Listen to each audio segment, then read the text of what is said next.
Hey guys, I'm Megan. And I'm Stephanie, and we are Barn Besties. Here with Barn Fresh Advice. And who are we with? We are with Tik Maynard. Hey Tik.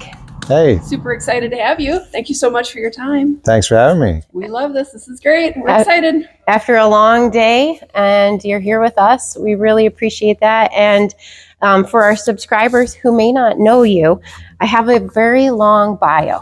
You don't need to read the whole I don't thing. need to read it? I mean, you can if you want to. Well, what I love about your bio is all the things that you have done. Mm-hmm. I think that is really admirable because I am someone who is a little bit more narrow focused. Mm-hmm. And I love how you've gone through different sports with horses, but it's always goes back to being a horseman. Mm-hmm. And it's always about the horse. I think that is what is so special about you. Wouldn't you agree, Steph? Yeah, absolutely. You've done a lot of different stuff. We've done eventing. Yeah. Show jumping. Yeah. Dressage. Pentathlon. As part of eventing. I wouldn't call it like real dressage. Come on now. I have the eventing background. We need real dressage. I noticed the quote marks came out. Yeah. You work with Western. Yeah. Right? Yeah. Little roping. I worked at a barn where they did colt starting and cutting. And I didn't really get to do much cutting myself, but I got to turn back the cows for the guy, and I got to, be a part of that culture for a little bit. Cutter at all? Yeah, but I've worked on a flag a few times. Where you cut the flag back and forth. I've done that a little bit. Mm-hmm. Yeah, I think that is awesome. That's impressive. And so you after your start it through Young Ride or Pony Club. Pony Club, yeah. Yeah, you went and decided to take a year, and every 3 months you were a working student. Yeah, I mean, I was a little older. I was already in my mid-20s, so I'd finished Pony Club. I'd been to university, and it was more like I was at a point where I'd done horses my whole life. My parents both did horses, and I was trying to decide whether to kind of have a real job, a real career after university, or go back to school, or whether I was going to do something with horses. Yeah. And so I went out to become my goal was to become a working student. And, I just recently finished the book, Eat, Pray, Love by Elizabeth Gilbert. Are you familiar with that book? And she goes to 3 different countries around the world. And, in her sort of quest to discover herself. And I was like, well, instead of going to one place, I was kind of like inspiring. I was like, what if I go to, 3 different places over the course of a year or a little longer, depending on how it turns out. And so I was going to go work with a dressage person, a show jumping person, and an eventing person, and spend a year doing it. And my goal was to, number 1, become a better rider. And number 2, to decide if this is what I wanted to do for the rest of my life. And then very quickly, well, not very quickly. Over the course of that year, 2 things happened. One is it turned into a lot more than a year. It turned into a few years. And the other thing that happened is that I realized my goal for myself wasn't to become a better rider. It was to become a better horseman. And at that point in my life, I think, even realize there was a difference. So, what turned you down that decision? Was there a pivotal moment, or? Yeah, looking back, there were a few kind of defining moments. One of them was when I was at David and Karen O'Connor's place, and I was introduced to the idea of what a lot of people call natural horsemanship. Sure. I didn't really learn much about it, but I was where the concept was kind of introduced to me. And then I went back to British Columbia, where I'm from, and I got to watch a little bit and learn from Jonathan Field, who is a horsemanship instructor and clinician and stuff like that. And he was really inspiring for me. Like watching some of the stuff that he did with horses, I'd really never seen before. I'd never seen somebody on the ground and somebody and a horse move in harmony. Like when you watch a top rider, like a dressage rider or a jumper rider, and it seems like you can't even tell who's leading. It just seems like they're moving as one. Exactly. Right. And I'd never really seen somebody do that from the ground before. To me, it always looked like the person was leading and telling the horse what to do. But when you see them really sync up, I remember even that first time just getting goosebumps watching it. I was kind of like, I kind of want to understand more. I want to know more about that. Mm-hmm. And then he recommended I go work in Texas for somebody that he knew, Bruce Logan, and that was the cutter, but he also did horsemanship and start horses and stuff like that. And, I'd done horses my whole life. And at this point, I'm like in my probably like late 20s kind of. And I went down to Texas, and there were a lot of firsts for me. It was the first time I started a horse myself with his help. It was the first time where I rode out on the range, really, not just in an arena. Like, we're talking like thousands of acres, in Texas. Were you moving cows, or what were you? A little bit more like just checking fence lines and starting horses and stuff like that. There was a little bit of moving cows. Like real cowboy. It wasn't all Yellowstone. Yellowstone. It wasn't as exciting or dramatic as that. There were a lot of moments of like just, getting the work done. Sure, right? Sure. And then fence line and walking fence line on 1,000 or 2,000 acres is his job. Yeah. And it was the first place where I really dealt with what some people call problem horses, or horses that have trouble understanding people and stuff like that. And, Is that because we don't communicate well, do we? Yeah, I mean, I think there can be a communication gap between the horse and the person. I think in a similar way that, if you have a friend here from another country, they're from Germany or Japan or Mexico, and they don't speak English, and you're trying to like get a point across, you can be good at explaining, and they can be good at listening, but if you don't speak the same language, very true. Becomes body language, right? At that point. We got a chance to watch Tik work with the last person in the clinic for the day, and a lot of body language there. Yeah, with horses, there's different ways you can communicate, but probably body language is probably the most important one. Now, I've seen exceptions to that. Are you guys familiar with Endo, the blind horse? Yes. No body language there. No. Horse is blind. He's not going to see it. No. It's all verbal, and she's developed an amazing rapport and an amazing language with that horse. Yeah, so, it's always interesting when you see the kind of the outliers or the exceptions as well, because, I like to say, never say never, always say maybe. Oh, and it can be the chemistry, with the horse. Like a horse may work with me well, but maybe not you, that you get that connection with them. Yeah. And I think you have a special relationship and bond and a language. Yeah. I really feel that way with each horse I work with. Yeah. It's really special. Yeah. Yeah, absolutely. Okay, so you were in Texas riding fence line. Start colts. Yeah. And I started seeing some stuff that I'd never experienced before, like trying to catch a horse that doesn't want to be caught in a 10-acre field. Mm-hmm. And it was there that I really started to think it's not really about being a rider, and it's not really, natural horsemanship isn't how I started to define it, but it's more like horse psychology, like understanding how horses think, how they learn, how they play, how they feel, how they communicate. And when I started to think of it as more of that, the intellectual side of it, like trying to solve a puzzle or trying to communicate, that became much more interesting to me than just trying to be a better rider. Right. And that's when I sort of realized that this is something I could do for the rest of my life. Mm-hmm. Wow. And when did you decide to start your own business? So that was a really gradual process. After being a working student for a while, I then became an assistant trainer at a barn, and then I became a head trainer at another barn, a boarding barn. Right. And then I started just in a very small way my own business and kind of teaching clinics. And then it grew a little bit. And then my wife and we got married, and then we were running our own business off the same property, but separately. And then we gradually merged the business. So it's been a very gradual evolution over the last 15 years. Horses are in the family. Yeah. And did you have like a business plan? Did you have a vision as you thought, I want to do this for my career? Did you have a vision and a plan?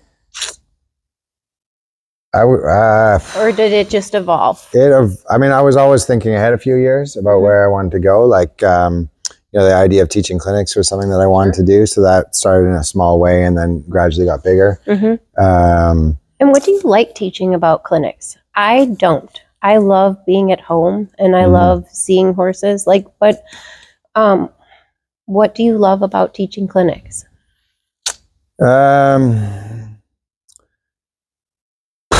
It's That's a good question. Sorry to put you on the spot. I like a few things about it.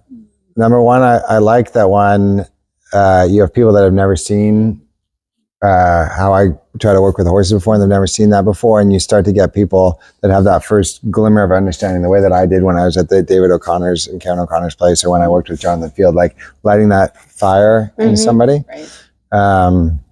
I like that. I also like that when I'm at a clinic, I've just on a personal note, I find it easier to be 100% invested. When I'm at home, I find it a little bit easier that I'm getting distracted by picking up the kids from school, broken fence lines, phone calls, bills to pay, staff that show up late and I got to do this. The stall's not dirty, the defensive fix. And at home, I just find my mind is a little bit more distracted. True. Whereas when I teach a clinic, I feel like I can step in at 7:30 and it's like I don't have to check my phone till 7:30 at night. It's just like I'm just on my game all day. And I find being like in that zone, just like being in the zone with anything, you find yourself being present, and it's really nice. Is it fun working with, I'm sure you got a lot of repeat clinic places, but I'm sure it's a lot of new people everywhere you go. So it's always, Yeah, I like both. I like repeat clinics and I like repeat people, and I also like I like meeting new people and I like meeting new horses. And when I first started giving clinics, I'd always get people, not always, but there'd be probably one in every clinic that they just wanted to go faster and jump bigger jumps and jump high. It was all about going to the next step with them. And kind of gradually, more and more now, I've sort of weeded out those people, and the people that show up in my clinics are much more, they kind of know a little bit more about what I'm about. So I tend to get more like-minded people, which is obviously more enjoyable for me when they're willing to kind of take the time it takes. And usually I don't get those people anymore that just want to go faster and jump higher. Super. Yeah. And what's it like working with your wife? Like, what is challenging? What is the benefit? Like, for instance, I have a fiance and he's not into horses. He doesn't understand that. Whereas you have a wife who's just as accomplished as yourself. Is it easier? Is it harder? Is it hard to find balance? Yeah, I can't. Horses are so, I find all consuming, with the time that you're putting into them, with the emotional investment that you're putting into them, with the money that you're putting into them. Like, I think it's really nice when the other person gets that, like you want to be like, I gotta, drop this money on a vet bill, or I want to get a new horse. I don't know how we're going to pay the mortgage the next month. And then your partner's like, yeah, I get it. Let's do it. Yeah. And is all in, and she fully supports you. Well, we fully support each other. I love it. She has as much or probably even bigger competition goals than I do at this point. And so, she was just in Ireland last week horse shopping and, bought a horse that we don't have the money quite raised to pay for yet. And it's like, we're all in, and she's done the same thing for me. And growing up, that's what my parents did for each other. Like my mom rode dressage and my dad was a show jumper. And, if a horse needs the vet care or they need to go to a show, it's like, that's the priority. You figure that out, and the other stuff you figure out later. I love it. Great. I love it. And I loved your first book. It was In the Middle, Our Horsemen. How did you find the inspiration? Like, how did you decide to write a book? I would think that would be a little overwhelming. Was it, or wasn't it? Maybe it's not. So the first book I wrote, the first half or even 2/3 of the book is really, it's edited, but it's really a collection of articles that I wrote when I was a working student. And so I was writing these articles sort of once a month for a couple different magazines. And then I sort of collected those and edited them and and then added another third of kind of an ending. And I made them into the book. So when I got the contract with Trafalger Square Books to do the book, a large part of it was already written. Like I had the word count to kind of go through. The second book that I just wrote was much more difficult because I was starting from a 0 word count, and all of a sudden this whole book is in front of you, and that was a little bit more difficult. And what's your second book about? It just came out, right? Yeah, just a few weeks ago, and it's about preparing for and competing at Road to the Horse. Ooh, which you just won your second consecutive year. Yeah. Can you tell us a little bit about that? Like, why? Why did you compete in it? What did you learn from the competition? Would you recommend people observe, go to it, and compete as well? Yeah, Road to the Horse is a competition where you start a horse over 3 days, and you have about 4 hours over 3 days to start the horse. And every second that you're with the horse is observed by a crowd of people, thousands of people, and by cameras that are filming you, and by 5 judges who are giving you a score on everything that you do. And the idea is you're trying to go basically as fast as possible without going too fast. Because if you go too fast, the horse lets you know, and the crowd, that's an educated crowd, the crowd knows, and of course the judges are pretty good horsemen themselves, and they know, and you got marked down, obviously, if you're pushing the horse past where they should be pushed. But at the same time, you're trying to go, if the horse is ready for the next step, I'm going to go to the next step. And so, the big skill that you want to have going into that is being really good at reading horses, knowing when to push and when to back off. Because if you push at the wrong time, then you're going to frustrate the horse or scare the horse. And if you wait too much, you're not going to get enough done. So you're really having to get really good at knowing when to push and when to back off. And the second thing that I think is interesting that I really got a lot better at in preparation for Road to the Horse is, even though you're trying to get a lot done in 3 days, the way you get a lot done is you break stuff into smaller pieces. So instead of trying to make like a 10% improvement and then a 10% improvement, you want to make like, instead of a 10% improvement, you want to make like a 0.1% improvement 100 times. So even though I'm like trying to get a lot done in 3 days, what I actually got better at was breaking stuff down into smaller pieces. Because the smaller the piece, actually the faster stuff goes in the end. Okay. Got it. That makes sense. Yeah. It does. Probably a hard thing to learn. How do you deal with the pressure? Like with 1,000 people watching you? Honestly, like I dealt with it to a certain extent, but like I had trouble sleeping. I wasn't eating well. Really? I was really nervous. Like for months, I was nervous. And that was the first year and second year? The first year was definitely the most nerve-wracking thing that I've done in my life by far. Okay. The second year, I was probably 30% nervous, but I'd say it was probably still the second most nervous I've been in my life. Really? Yeah. Even after the experience of doing it. And are you going back for a third year? So Road to the Horse, they usually only have 3 or 4 competitors every year out of like the hundreds of people or thousands of people that want to do it around the world. And so it's by invitation only. You can't just decide you want to do it. You have to be invited each time. And do you put in some sort of like application of interest? So they do have a place on their website where you can apply, but they don't necessarily pick from the applicants. They could just invite whoever they want to invite. So if there's somebody that's doing a great job in Switzerland, they're going to call them up on the phone and they're going to be like, we want to invite you to compete here. Oh, neat. Yeah. That's amazing. Yeah. And did you apply? I didn't fill out the formal application, but I let them know through some, connections that I wanted to be invited. And it was a gradual thing. Like in 2023, even years before that, in 2018 or 2019, I've been following it since 2012. I kind of made a point of finding out who was in charge and talking to people that knew people at clinics. And then I sent a copy of my book to one of the organizers. And then like 4 years later, I met her again through a friend. And then in 2023, they invited me to come and do a demonstration. And, I jumped at the chance to kind of get to know the organization a little bit more. So I went to a demonstration. And then the next summer, they said, would you be interested if we asked you, that kind of thing. And I was like, definitely. And so it was a gradual process. And then I got invited to compete in 2024. And then after I won, they pretty much immediately invited me back to compete again in 2025. Congratulations. Yeah, thank you. Congratulations. That's really, really awesome. Thank you. And how do our subscribers buy your book? How do they find it? The place I'd recommend to start is either your local bookstore or your local tack shop. If you want to order it online, then the Trafalgar Square Books, and I think trafalgarbooks.com maybe. And then, of course, what most of us end up doing is simply going to Amazon. Yeah. And it's on Amazon as well. Or find me at a clinic, Yeah. And we will link that down below. Yeah, and I highly recommend reading both books. I haven't read the second one yet, but the first one was super. I really enjoyed it. Thank you very much. Yeah. Well, thank you. Thanks for I having don't want to me. make, too much time. Thank you. You've been here long, but Thank you we very much. appreciate this time so much. I hope you guys have enjoyed this as well.